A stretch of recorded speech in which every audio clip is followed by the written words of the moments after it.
আসসালামু আলাইকুম গাইস। আজকে আমি আপনাদের এমন একটা জিনিসের সাথে পরিচয় করা দিব যে আপনারা এখনো দেখেন নাই। তো জিনিসটা হয়েছে এই যে আপনারা নিজের চোখেই দেখেন, এই যে দেখেন বাহিরে এত পরিমাণ কুয়াশা যে আজকে এই শীতের ভিতরে প্রথম ফার্স্ট এত কুয়াশা পড়ছে।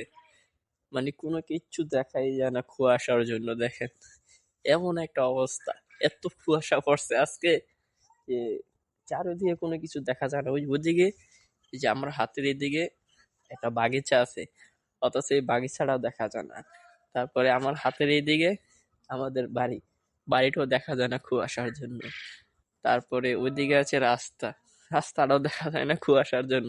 এত পরিমাণ যে কুয়াশা, যা কি বলবো।